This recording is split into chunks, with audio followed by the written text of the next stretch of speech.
আসসালামু আলাইকুম। আমি ডাক্তার মোহাম্মদ আব্দুর রাজ্জাক, নাক কান গলা রোগ বিশেষজ্ঞ।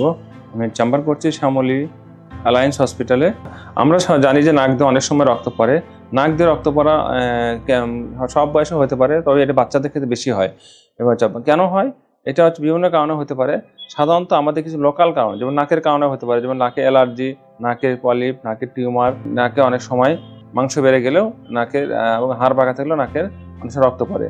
তো এই সব অনেক সময় দেখা গেছে নাকে রক্ত পড়ার 80 থেকে 90 কারণই জানা যায়নি, তবে 20% কারণ নিশ্চয় জানা গেছে। সেক্ষেত্রে আমাদের প্রথম যেটা হয়, যেগুলো বললাম, নাকের অ্যালার্জির কারণে হতে পারে, নাকে হাড় ভাঙার কারণে হতে পারে, নাকে টিউমারের কারণে হতে পারে, নাকে ক্যান্সারের কারণে হতে পারে।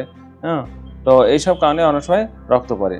আর একটা হচ্ছে সিস্টেমিক কিছু রোগ আছে, যেমন হচ্ছে ব্লাড ক্যান্সারের কারণে হতে পারে, লিউকেমিয়ার কারণে হতে পারে।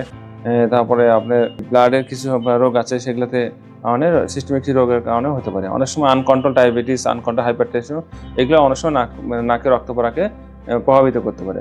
তো আমাদের নাকে রক্ত পড়লে আমাদের প্রথম যে করণীয়, ভয় পাওয়া যাবে না। এবং যেহেতু এটা বাচ্চাদের ক্ষেত্রে বেশি হয়, তাহলে সেক্ষেত্রে আমরা কি করব? আমরা একটা প্রথমে হচ্ছে প্রাথমিক করণীয় আছে, সেটা হচ্ছে প্রথমে যার রক্ত পড়ছে তাকে প্রথমে বসে মাথা নিচু করে, এইভাবে মাথা নিচু করে এই যে নাকের যে সামনে নরম অংশটা আছে, এই অংশটা চেপে ধরবেন। 10 মিনিট চেপে ধরে থাকবেন এবং মুখ দিয়ে নিঃশ্বাস নেবেন। এবং ঠান্ডা পানি অথবা বরফ আমাদের গালের পাশ দিয়ে, নাকের পাশ দিয়ে এবং জিহ্বায় দিবেন। এতে দেখবেন যে ম্যাক্সিমাম ক্ষেত্রে ভালো হয়ে যায়। কিন্তু যদি প্রফিউজ এতে যদি ভালো না হয়, প্রাথমিক চিকিৎসা ভালো না হয়, তাহলে অবশ্যই একজন নাক কান গলা রোগ বিশেষজ্ঞ ডাক্তার দেখাবেন এবং এটা সঠিক চিকিৎসা করাবেন। কোনোভাবে অপচিকিৎসা করা যাবে না এবং এটা ভয় পাওয়া যাবে না। নাক কান গলা রোগ সংক্রান্ত আরও ভিডিও পেতে অ্যালায়েন্স হসপিটাল ইউটিউব চ্যানেলে সাবস্ক্রাইব করুন।